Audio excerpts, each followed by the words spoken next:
Jadi kalau kita kadang-kadang ada cemburu dan itu manusiawi, sifat dasar kita. Cemburu ngelihat ada orang lain yang mungkin kayak lebih diapresiasi dari kita. Nah, caranya jangan menghalangi dia, jangan ngejelek-jelekin dia, malah makin jelek kitanya. Jangan juga memamerkan kebaikan kita. Caranya gimana? Ya udah, caper aja ke Allah yang Maha meninggikan derajat hamba-hambanya. Lakuin lagi kebaikan yang banyak. Gak apa-apa manusia gak tahu. Makin manusia gak tahu, makin Allah senang tuh. Akhirnya Allah angkat. Dan itulah yang terjadi kepada Luqman. Itu yang terjadi kepada Uwais. Itu yang terjadi kepada hamba-hamba yang tidak dikenal namanya. Jadi pelajaran pertama dari Luqman, belajar ikhlas. Orang ikhlas tuh gak akan rugi. Kalau kita berpikir, oh gara-gara saya ikhlas gak ada yang tahu, saya jadi kayak gini nih. Enggak. Karena Allah Maha tahu. Kecuali kita berdagangnya bukan dengan Allah, transaksinya dengan manusia. Tapi bukan berarti ketika seseorang mensyiarkan satu kebaikan itu dia gak ikhlas ya. Ini bukan untuk menjudge orang lain. Lagi-lagi taklim saya selalu ada catatan, kita belajar untuk memperbaiki diri. Bukan belajar untuk memperbaiki orang lain. Sehingga ketika kita mendapatkan satu ilmu, jangan pakai untuk jadi kaca pembesar, pakai untuk jadi cermin. Jangan pernah mengambil ilmu dari satu taklim untuk jadi kaca pembesar, melihat kekurangan orang lain. Tapi jadikan itu cermin untuk melihat kekurangan diri kita. Kalau ada orang lain yang mentampakkan satu amal solih, kita husnuzon. Oh berarti niat dia pengen syiar. Sehingga dengan syiar ada yang niru, akhirnya dia dapat pahala dari orang yang meniru, kan gitu kan ya. Tapi kalau tinggal kita yang paling tahu isi hati kita. Kalau riya, kita istighfar. Kalau syiar, kita lanjutkan. Kita hanya perlu mengintrospeksi diri. Ini riya apa syiar ya? Ini karena Allah atau karena manusia? Kita lebih tahu. Tapi kalau orang lain, iltamis li akhika alfa uzrin. Carilah untuk saudaramu 1000 alasan yang baik. Oh mungkin.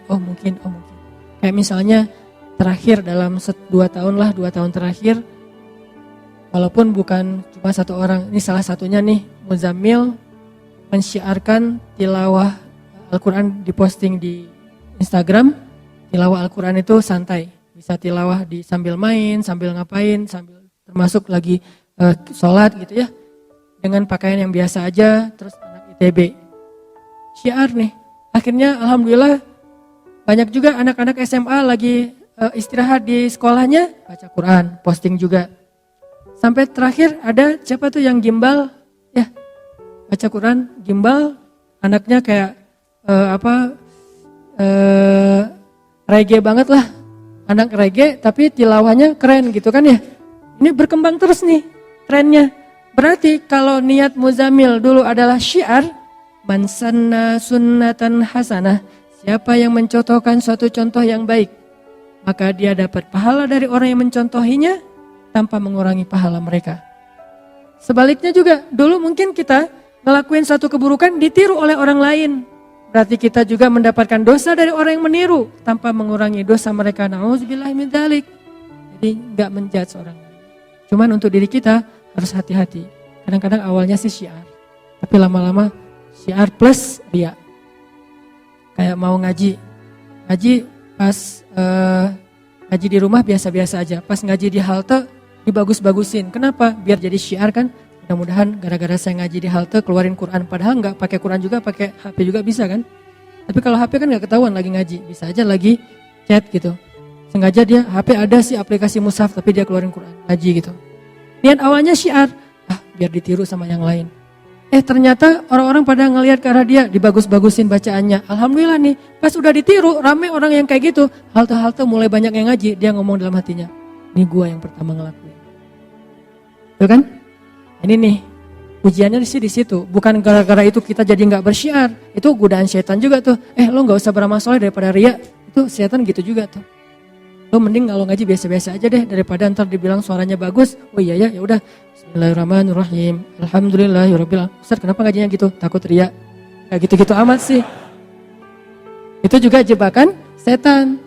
Nah, udah ngajinya biasa-biasa aja, ada yang ngajinya bagus. Kayak dia doang yang bisa ngaji bagus. Gua sebetulnya bisa, tapi gua mah ikhlas. Riya juga kan ya? Sama aja sebetulnya. Makanya islahul qulub, tazkiyatun nufus, perbaiki hati kita. Mungkin pembahasan tentang Luqman ini akan kita coba bahas dalam beberapa pertemuan ke depan. Malam ini kita coba fokus dulu dari sisi sosok Luqmanul Hakim yang sangat sederhana, yang bahkan bisa dibilang orang yang khafi. Jadi di antara hamba yang Allah sayang banget, spesial banget di sisi Allah itu taqi, khafi, terus apa lagi gitu. Salah satunya khafi. Khafi itu artinya dia itu nggak mau terkenal. Walaupun terkenal itu bukan sesuatu yang negatif. Karena banyak juga sahabat justru karena ketenarannya maka efek kebaikannya lebih viral. Tapi ada orang yang memang memilih nggak mau terkenal. Kalau sahabat Nabi yang kayak gini siapa? Nanti teman-teman bisa cari cerita tentang dia. Abu Dzar Al-Ghifari. Abu Dzar tuh gitu banget tuh. Gak mau dia sama sekali tuh orangnya tuh nggak mau kalau dipuji atau terlihat agak sedikit menikmati dunia itu nggak mau banget. Padahal menikmati dunia itu nggak dilarang dalam agama. Tapi dia memilih jalannya sendiri yang memang pengen khafi banget, pengen uzlah, pengen menyendiri gitu. Itulah Luqman. Dia nggak menjadi orang yang tampil, tetapi Allah Subhanahu Wa Taala Maha Tahu. Makanya bukan berarti kita nggak boleh tampil sama sekali, enggak. Kadang seorang mukmin harus menampilkan kebaikan agamanya supaya orang-orang menghargai agama Allah. Kayak Utsman bin Affan. Utsman itu kan orangnya menampilkan ya satu yang baik-baik dari agama, kayak penampilan menariknya, dia pakai jubah yang khas gitu milik Utsman, nggak mungkin ketukar sama yang lain karena nggak standar jubahnya. Sendalnya tuh pasti bukan sendal jepit, pasti sendalnya itu sibetiyah, bukan na'al. Kalau na'al semua sahabat pakai na'al, tapi kalau yang sibetiyah cuma beberapa orang yang pakai sendal dengan merek sibetiyah. Nah itu salah satunya Utsman. Sehingga kalau Utsman jalan, orang-orang pada ngelihat, wah penampilan Utsman. Terus pas Utsman ketemu Nabi memperlakukan Utsman beda sama sahabat yang lainnya. Ketemu sahabat lain Nabi biasa-biasa aja, bajunya nggak terlalu rapi, nggak apa-apa. Tapi giliran yang datang Utsman, Nabi rapi-rapi langsung, udah rapi baru Utsman boleh masuk. Jadi boleh terkenal, boleh tampil, boleh syiar, tapi kita lagi bukan belajar tentang bab itu. Kita lagi belajar bab kadang memang ada kondisi yang kita harus menahan diri walaupun gak diketahui orang. Ada kondisi di mana kita lagi belajar ikhlas, bukan belajar syiar. Syiar itu gampang. Malah kalau kita udah terlatih dengan ikhlas, kita syiar itu lebih keren lagi. Tapi kalau belum terlatih dengan ikhlas, syiar itu bisa jadi jebakan buat diri kita sendiri. Makanya ngomongin syiar itu gampang, semua orang bisa ngelakuin. Tapi ikhlas dalam syiar ini susah banget nih, luar biasa. Kadang-kadang kan keikhlasan kita itu bukan di awal rusaknya, tapi di tengah atau di akhir. Di awal kita tuh udah ikhlas banget. Di tengah ada masalah sama teman-teman kita, mulai kecewa. Tahu gini saya nggak akan ikut, tahu gini saya nggak akan bantu, tahu gini. Kan mulai terganggu nih keikhlasan kita di tengah. Atau kadang-kadang nggak di tengah, di akhir. Pas udah beres, udah selesai semuanya, udah sukses acaranya, ternyata ada teman-teman yang mungkin qadarullah dengan takdir Allah dia muncul di media. Mungkin dia dipuji-puji sama teman-teman yang lain. Tiba-tiba dia dapat jabatan jadikan sebagai calon ketua organisasi. Nah kita yang habis-habisan gak ada yang menghargai. Di situ mulai jadi godaan buat kita riya. Kalian tahu nggak acara ini siapa di baliknya? Mulai kepancing. Atau ada yang ngecewain kita nih. Kita udah ngelakuin satu kebaikan, ikhlas banget nih awalnya. Saya bantu dia karena Allah di awal. Di tengah gak apa-apa. Ternyata yang kita bantu itu gak selesai urusannya. Kita tambahin bantuannya, gak apa-apa karena Allah. Di tengah masih ikhlas. Di akhir masih ikhlas. Alhamdulillah dia udah sukses sekarang. Kita ikhlas, gak mau nyebut-nyebut kepada siapapun. Tapi setelah beberapa tahun, kita suatu saat butuh dia. Pas kita butuh dia gak mau bantu kita. Padahal dia bisa membantu kita waktu itu. Mulailah keikhlasan kita terganggu. Mulai kepancing nih. Kayaknya dia lupa ya. Siapa dulu yang membantu dia awal-awal ketika baru merantau. Ketika dia masih kuliah. Semuanya saya biayai keluar satu-satu. Semua yang disebutin itu gugur pahalanya di sisi Allah. Jadi keikhlasannya gak keganggu di awal, gak di tengah, gak di akhir. Tapi sometime, suatu saat nanti entah kapan-kapan gitu. Bisa aja setelah bertahun-tahun baru keganggu keikhlasannya. Habislah pahala yang selama ini udah kecatat di tabungan amal kita, hilang lagi tiba-tiba. Dihack sama riya. Ini yang terjadi. Luqmanul Hakim istimewanya di bab itu, teman-teman. Dia nggak istimewa di bagian ilmu yang banyak, enggak. Dia nggak istimewa dari fisiknya yang kuat, malah dia orangnya pendek, kulit hitam dari Ethiopia. Kampungnya Bilal bin Rabah. Ada Bilal, ada Wahsy, ada Luqman, ada An-Najasyi, itu orang-orang Ethiopia. Orang hitam, pendek, budak pula yang diperjualbelikan. Dan ketika dia jadi budak, bukan budak, kan budak itu punya banyak kerjaan nih. Ada budak yang memang dibeli untuk jadi tentara bayaran, berarti badannya bagus, tangguh nih. Kalau Luqman, dia budak yang kerjanya ngapain? Kerjanya ada yang bilang najjar. Kerjanya itu bantu-bantu tuannya untuk bikin kayak meja tukang kayu lah. Tapi ada juga ulama yang bilang dia bukan najjar, dia itu yang jagain ternak kayak siapa tadi? Wise. Berarti kan secara fisik nggak banget nih, nggak good looking gitu. Tetapi karena dia punya keikhlasan, itulah keistimewaannya. Jadi benar hadis Nabi, sesungguhnya Allah tidak melihat kepada fisik kalian. Allah tidak melihat kepada harta kalian. Allah tidak melihat kepada status atau pekerjaan kalian. Allah melihat kepada hati kalian. Kalau kita pengen jadi hamba yang istimewa, milikilah hati yang istimewa. Tidak masalah punya fisik yang istimewa, kita latih, kita rawat. Punya harta yang istimewa, berlimpah. Punya pekerjaan dan status sosial yang istimewa, kerjaannya keren, menghasilkan uang yang banyak, gak apa-apa. Tapi itu semuanya jadi tidak bernilai kalau hatinya gak istimewa. Sebaliknya, fisiknya biasa-biasa aja, hartanya malah kurang, apalagi malah bukan pas-pasan, malah kurang. Terus status sosialnya cuma budak, kalau hatinya istimewa, Allah angkat tuh. Jadi yang kita coba pelajari, gimana punya hati yang istimewa. Hati yang istimewa itu kalau beramal ikhlas, kalau ke manusia itu pemaaf, kalau ke manusia itu rahmah, kasihan, gampang kasihan sama orang lain. Duh kasihan ya. Kalau orang sering kayak gitu tuh, hatinya mulai istimewa. Jangan bilang, lu kok lemah banget sih, gampang kasihan, gampang maafin, jadi orang gak punya prinsip. Enggak, dia orang yang istimewa justru. Yang susah maafin itu yang sebetulnya yang gak istimewa. Kalau dibilang, lo gampangan banget sih jadi orang, lo kok lemah banget sih jadi orang, mau aja digitu-gituin sama teman lo. Enggak, justru dia itu istimewa, punya hati yang spesial. Gampang kasihan sama orang lain, gampang gak tegaan, pengen ngasih ke orang lain itu lebih dari haknya. Wafa, milikilah hati yang istimewa. Toh di zaman Nabi juga ada sahabat yang kayak gitu banget tuh. Yang saya sering mention tentang beliau. Sahabat yang ibadahnya biasa-biasa aja. Cuma standar lah salat wajib, gak ada yang sunnah yang istimewa. Terus sedekahnya biasa-biasa aja, cuman bahkan gak bisa berzakat karena bukan orang kaya. Jihad biasa-biasa aja, bukan mujahid yang keren kayak Khalid bin Walid. Terus keistimewaannya apa? Sampai Nabi bilang dia itu ahli surga. Kenapa? Karena dia hatinya bersih. Dia tuh gak pernah dengki sama orang lain. Saya pernah bawa umroh jamaah sekitar 30 orang satu rombongan. Macam-macam kan jamaah teh. Ada yang kaya raya umrohnya 3 bulan sekali. Ada yang setahun bisa umroh sampai 6 kali, sampai 7 kali gitu. Umroh kayak ke pasar baru. BT umroh. Lagi BT sama suami daftar umroh. Gitu banget. Daftar umroh gara-gara BT sama suami. Saking kayaknya nih. Ada yang umrohnya tuh karena memang nabung sekian lama. Ada yang umrohnya itu diumrohin.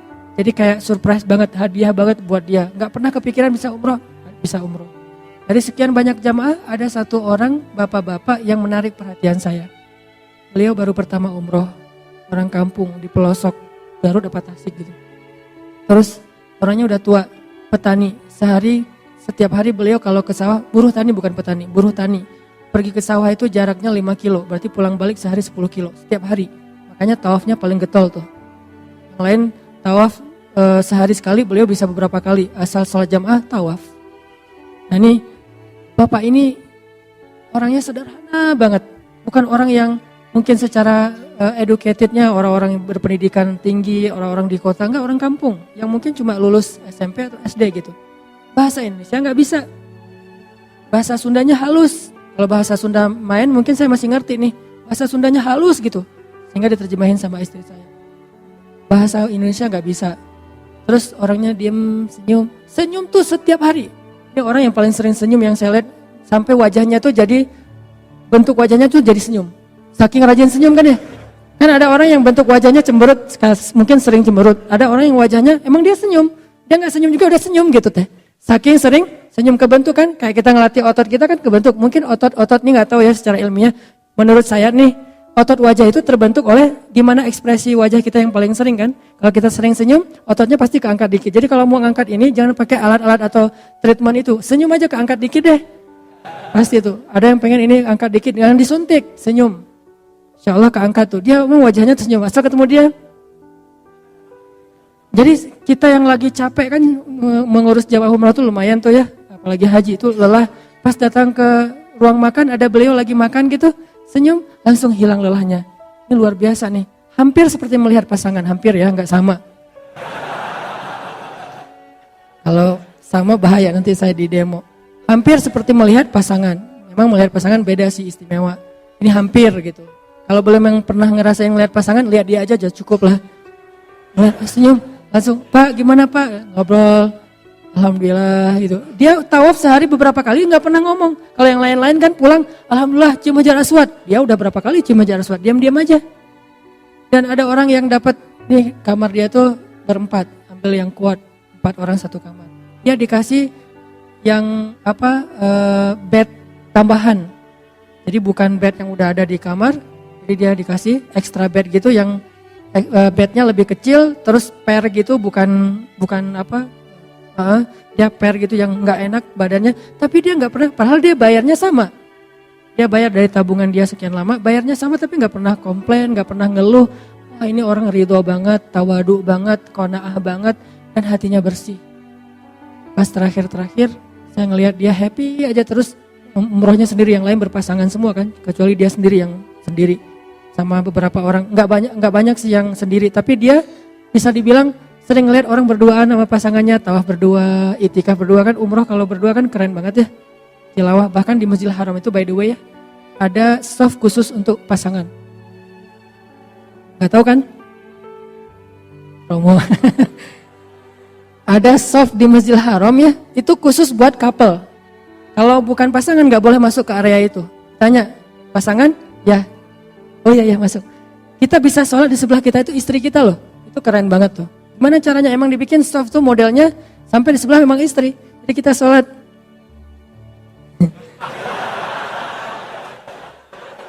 Enggak.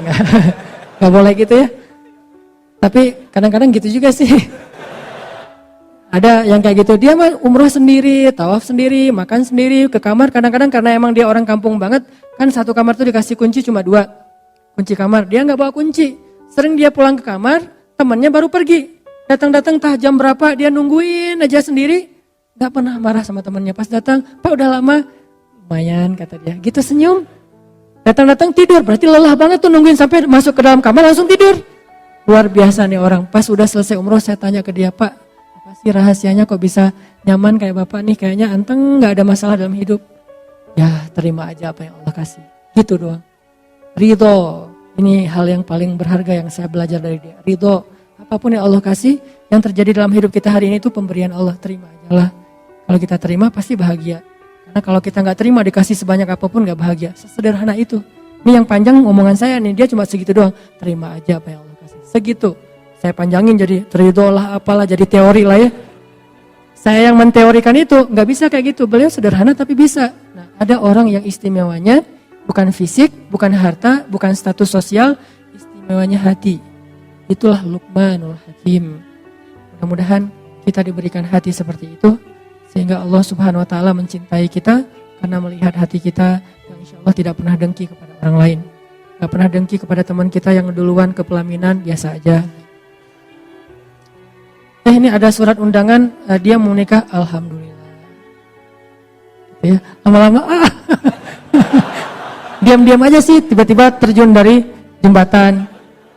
Gak ridho aja dengan kondisi yang orang lain dapat nikmat, dia yang paling bersyukur. Orang lain dapat musibah, dia yang sedih duluan. Ini orang luar biasa, hatinya bersih. Luqmanul Hakim. Mudah-mudahan kita bisa mendapatkan kebaikan dalam materi ini. Mohon maaf kalau materinya singkat. Barakallah, semoga setiap langkah kaki teman-teman ke sini Allah jadikan penggugur dosa dan diangkat derajat di sisi Allah. Subhanakallahumma wa bihamdika asyhadu an la ilaha illa anta astaghfiruka wa atubu ilaik. Assalamualaikum warahmatullahi wabarakatuh.